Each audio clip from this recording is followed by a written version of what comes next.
Welcome back, everybody. This is Obscura Undead. We are your source for band news, tour news, other news, and we are doing album reviews today on this video. Yes. I'm Mouse. I'm Mazzy. And this week we're going to be talking about the new album from Echoberyl. Apparitions. Death Loves Veronica. 3 acts. And one by Bring Her. Bring Her. So this is all female-fronted bands or female artists.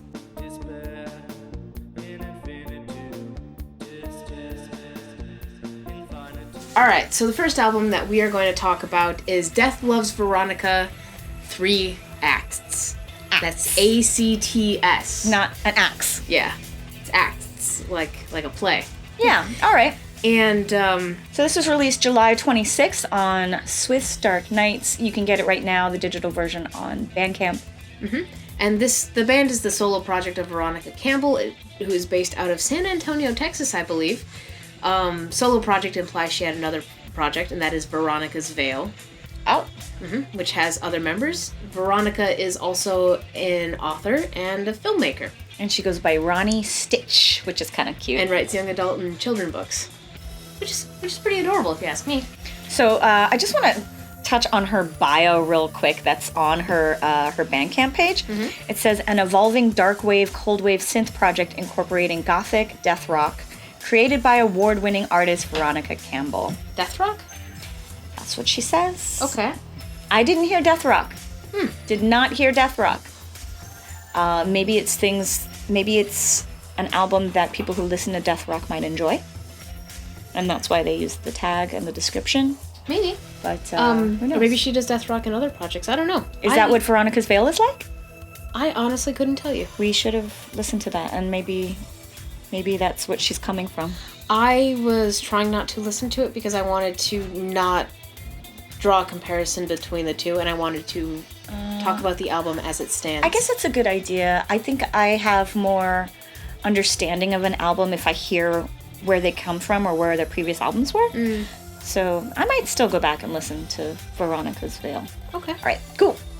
Yeah, so 3 acts is it's a 15-track album. It is not compilation, but it's Veronica's first 2 albums that she released under the solo project, which was what is it? Oh gosh, I have it written down. It is Vampiros Electric? Vampiros Electric in 2008, and then Into Nightmares in 2019, so earlier this year, plus 2 singles. Okay. So these are actually 3 of her releases that she's put together in one thing? Yes. And that's why she called it 3 acts? Probably. That's my best Maybe guess. they're in date order, so it shows her progressing. I believe that they are, because I found myself not really caring so much for all of the material that ended up coming off of her first album, Vampiros Electric. I just didn't like the lyric themes. Well, to start off, I enjoyed the songs in the beginning of this compilation more than the songs in the middle and end. Oh, see, I really liked the ones at the end, the ones that came from Into Nightmares, a lot better. Interesting, okay. I felt that this... I wasn't sure where it was going at first, so I felt that this had more of a cold wave sound, where it's using the elements of a simple synth and the vocals. So her vocals are really interesting. They're mixed higher above the music, so that it's mostly vocal driven instead of, as opposed to like synth driven or guitar driven. And one of the listeners on Bandcamp, how you could put like comments. One of the listeners described that she sounded like Linnea Aspera. And I read that first, and now I hear it. Like even though her voice is more high pitched, she sings in that way. Just like with that cadence. Yes, exactly like that. Interesting. So keep that in your mind, and then go listen to the tracks. Yeah, I did not at all hear that when I was listening, but maybe now I won't be able to unlisten when I go back to the album. But I liked the later part of the album because I liked that it had more guitars. Yes, I did notice that as well. So the very beginning, you had mostly one synth instrument. The song "Only You" was like that. I noted that "Love in Dystopia," which I think is one of the 2 or 3 tracks in. I wasn't hearing any guitars. I heard a very low synth, and then the chorus picks it up. And I did enjoy her overlapping vocals. It was almost like a double echo kind of thing. Yeah, it was. One track that I really enjoyed in the first half of the album was The Emptiness. Really? Yeah. Okay. I don't know. I thought it was nice. Not so much for me.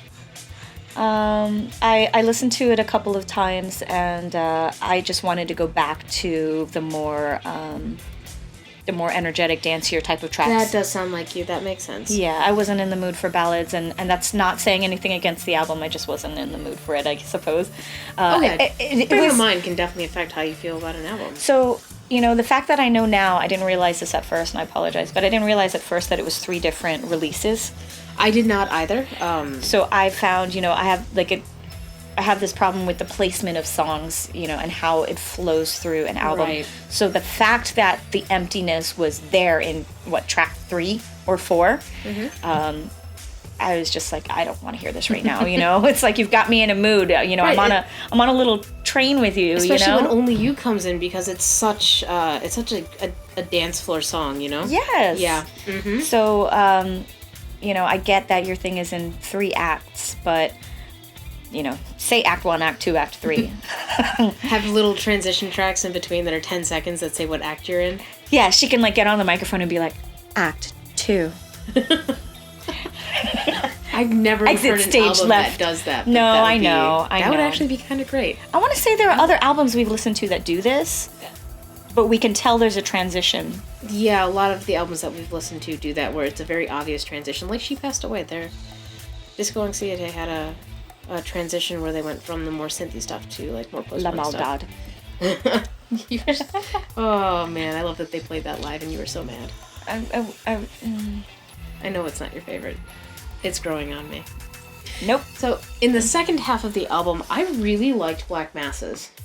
Really? I didn't have anything to say about that. I really liked the guitar on it. I did enjoy that there were guitar finally on these songs.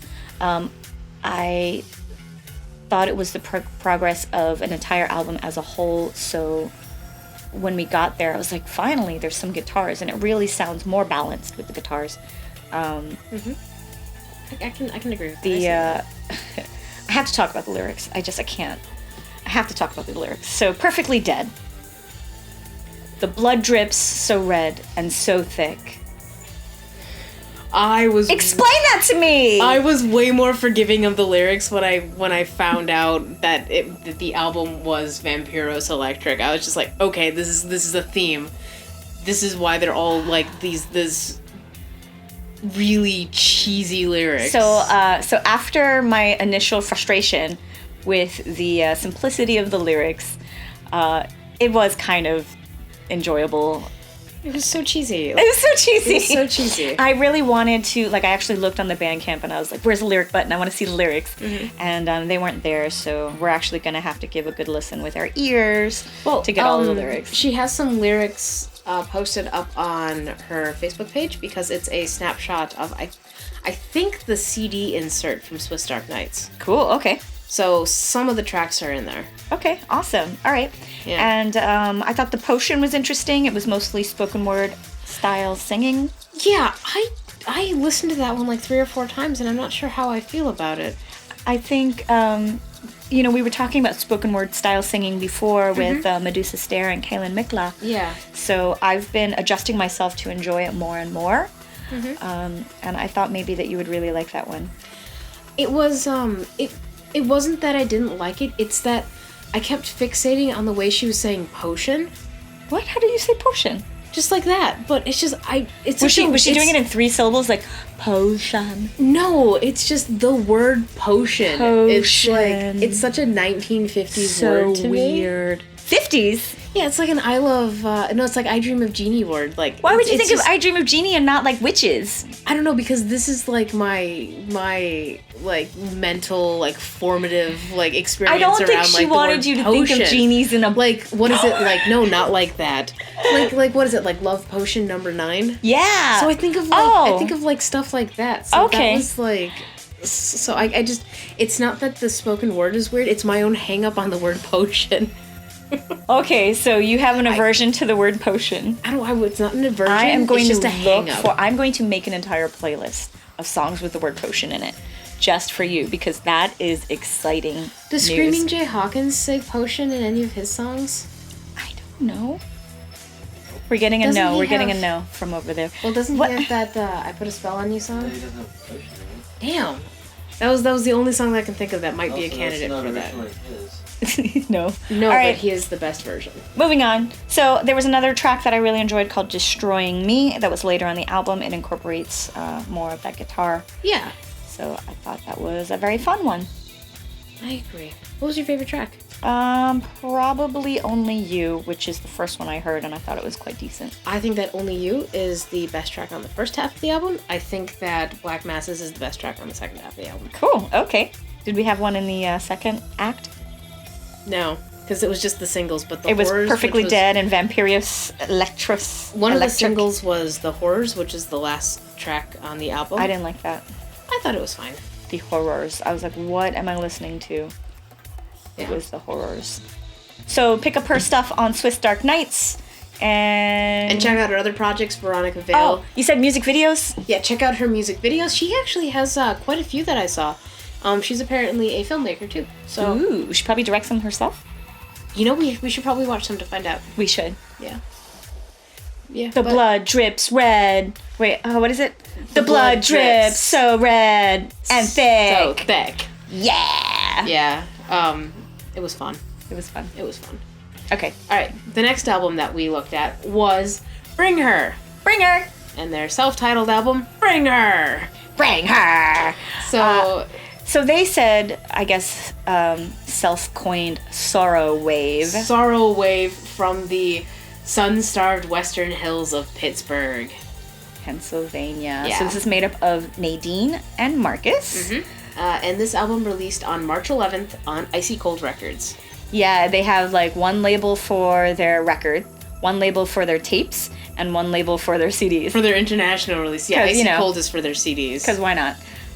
So, first of all, like, I love anything that has the word wave in it. I get really excited. And you love all the, like, people making up their own kinds of wave. I kind of do. You know, there's Tragic Wave, which Drab Majesty has used before, and there's... I swear somebody else has used Sorrow Wave. But regardless, there's no wave in this band. There is no wave. There's no wave anybody can call this wave.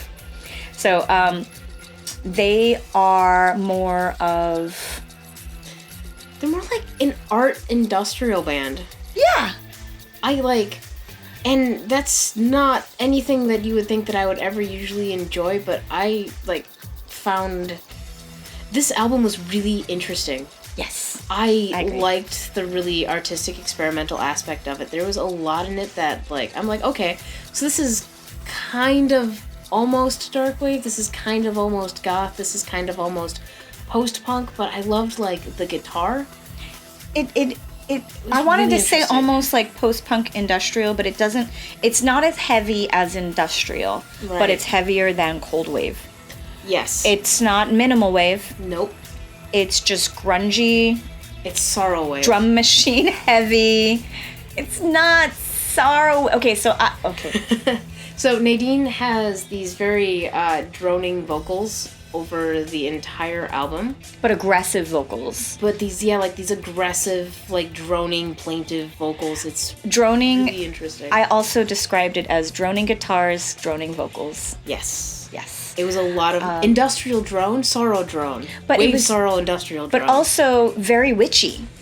yeah. So that could be a really cool thing for people who are into the whole like witchy vibe and visuals and all of that. Kind of reminded me a little bit of Boy Harsher.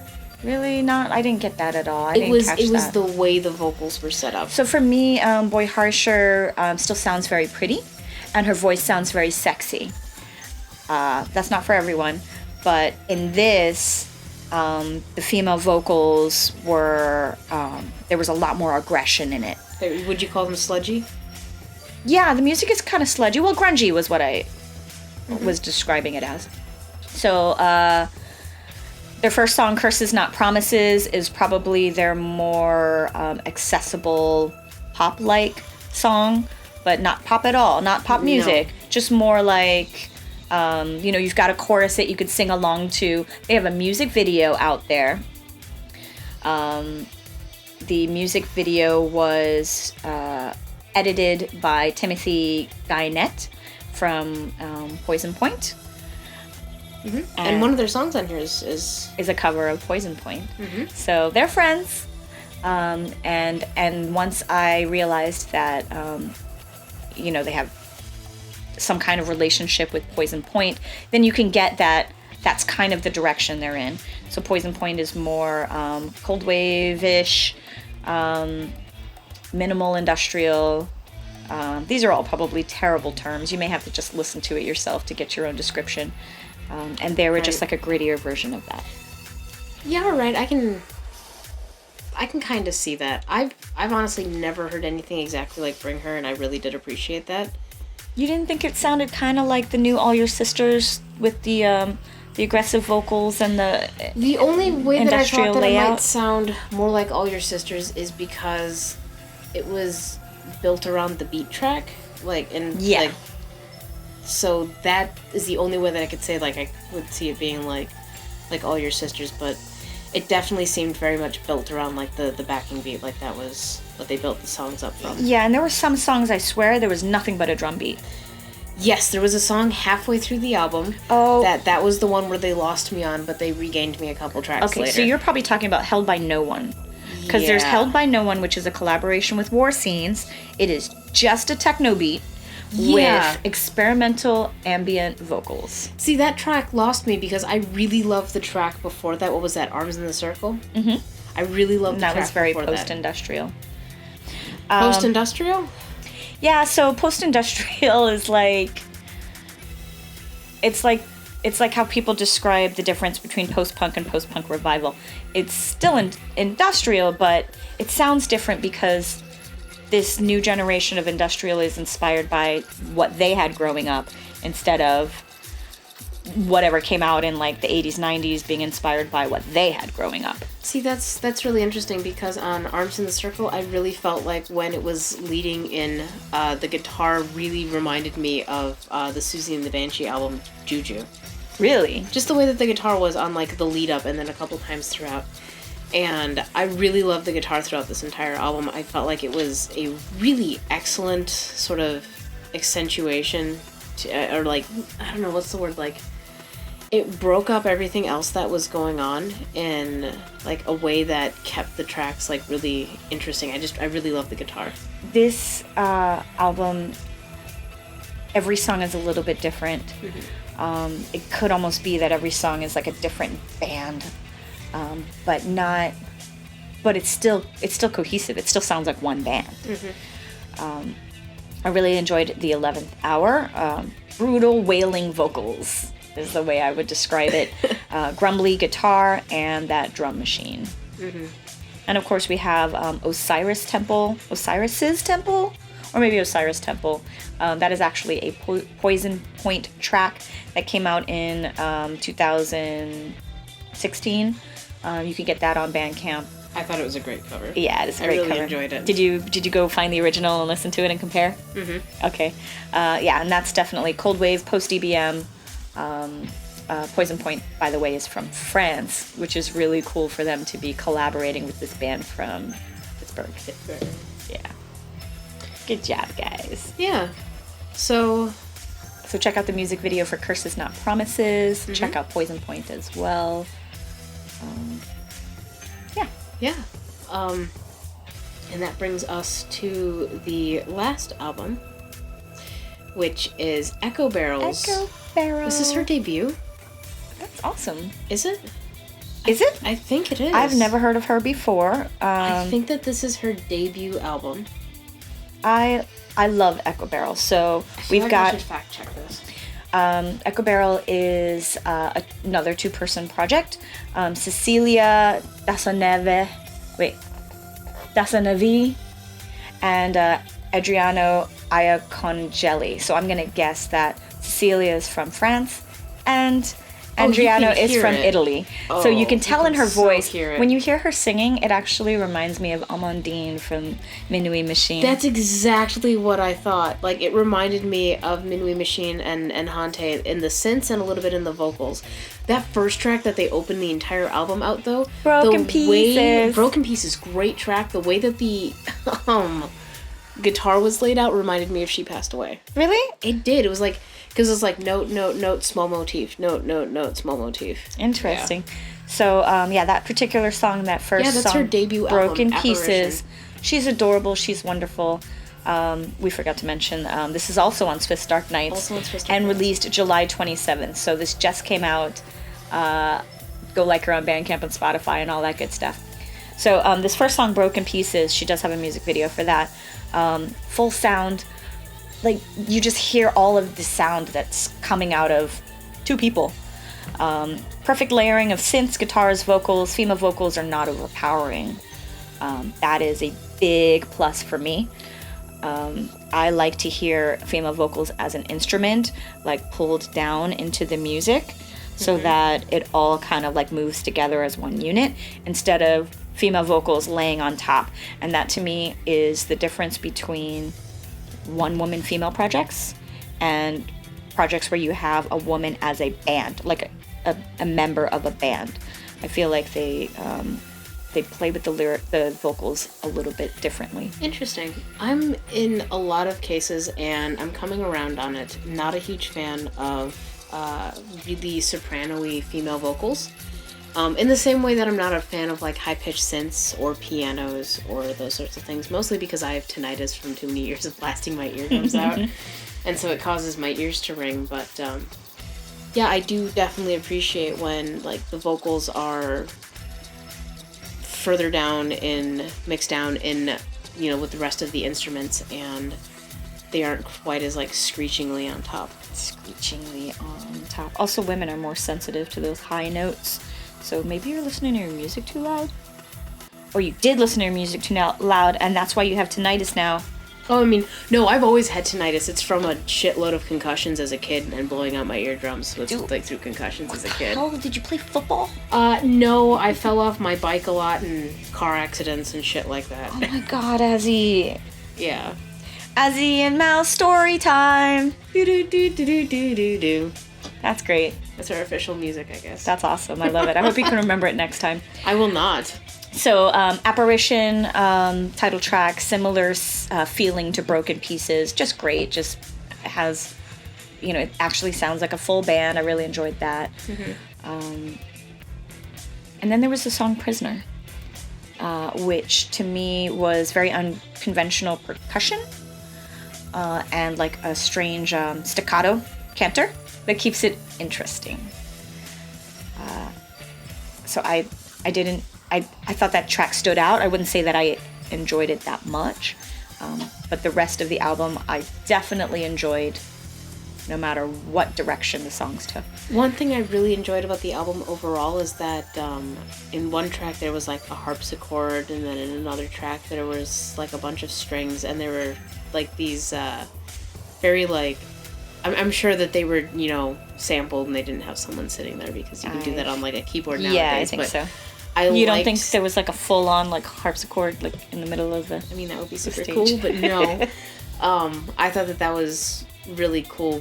I love it when I hear instruments that I'm not necessarily expecting, that aren't, saxophones. I'm always interested when I hear a band to see how they perform live, because I don't know if she plays any of the synths live.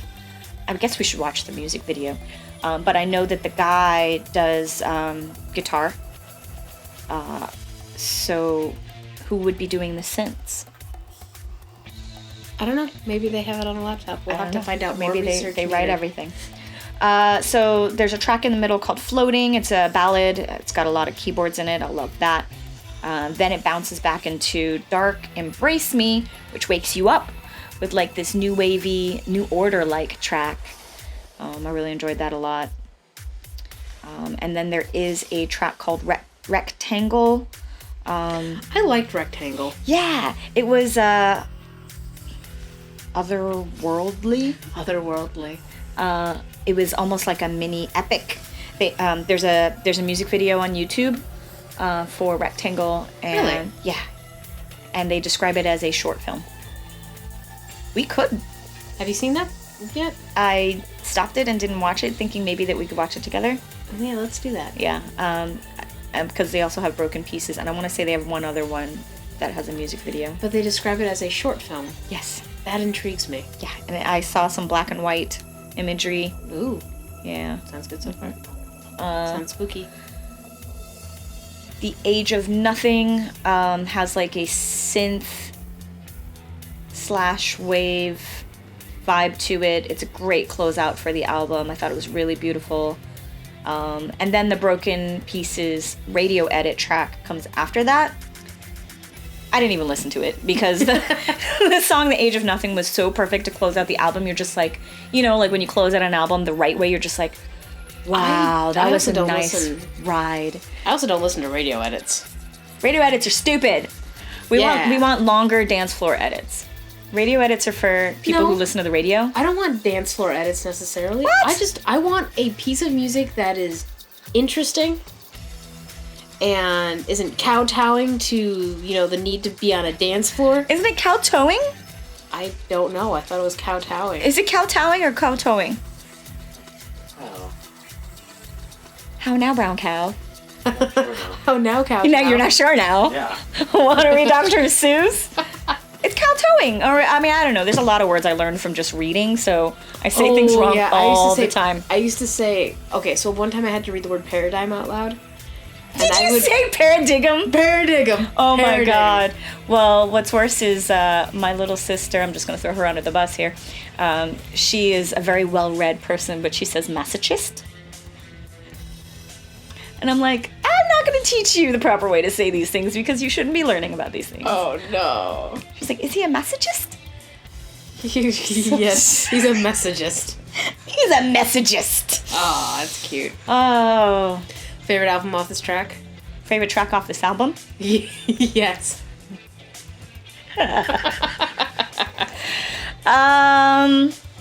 gotta go with Rectangle. gotta go with Broken Pieces because, I mean, that is like the star track. I know after I watch this music video, I'm just gonna love it even more. So I'm just saving myself the trouble of changing my mind.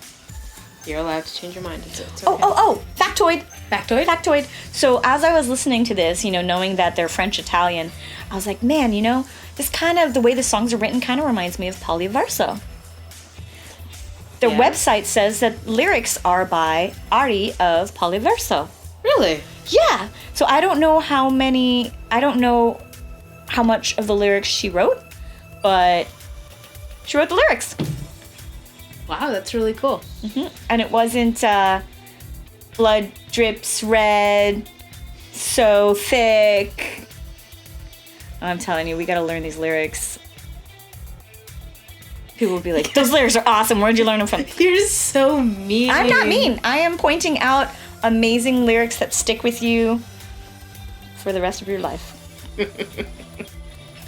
Like I said, the campiness of it made a lot more sense when I found out. That's what I want to say. I want to say campiness. Campiness. Campiness, cheesiness, fun. I mean, the goth subculture, there's a lot of things that are cheesy and fun, like Voltaire lyrics. And it's built in. It is. It's and built in. I don't want to say anything bad about cheesy sing-along lyrics like that because we don't know where this person's coming from. We don't know the background. I mean, it could be like Voltaire. It could be part of a story, like her short stories, or I don't know, short stories, cartoons, or what am I trying to say? Children's stories. Okay. Yeah, it could be something like that. It could be like, her characters are fictional and are using these lyrics as the words from the books. I don't know. I haven't read the books. We're excited about all the albums we reviewed this week. It's not often that we get to listen to a bunch of awesome female-fronted bands. That is true. Yeah. We kind of did last week almost. Well, we had Medusa's Stare. No, never mind. I don't think we've ever done an episode that's been All female fronted. Right. Okay. And yeah, that's a shame. I love it. It's great. So thank you for listening to our rambling review. God, yes. Sorry we really. got off topic. Yeah. I would like to formally apologize because I always go off topic.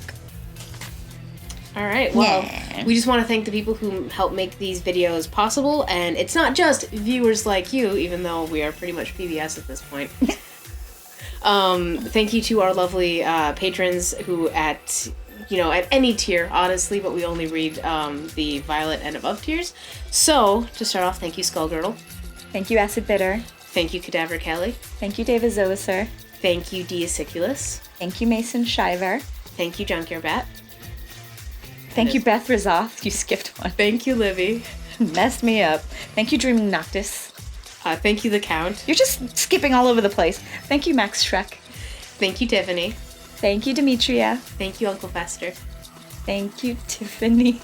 I think I said Tiffany. Tiffany's always the name. If we read one twice, it's gonna be Tiffany. Because she's the newest one, and I can't remember that she's... Sorry, Tiffany. Sorry, Tiffany.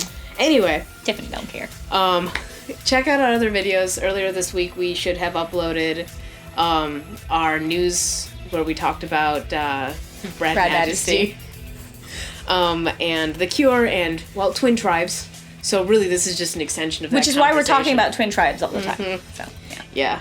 And check out our music video react later this week. We should also have had this week a special episode. We're at the Spookeasy here in Tampa, Florida, doing a Q&A episode that we promised before we went to Treffin. But it's up. It just took us a little bit to get it done.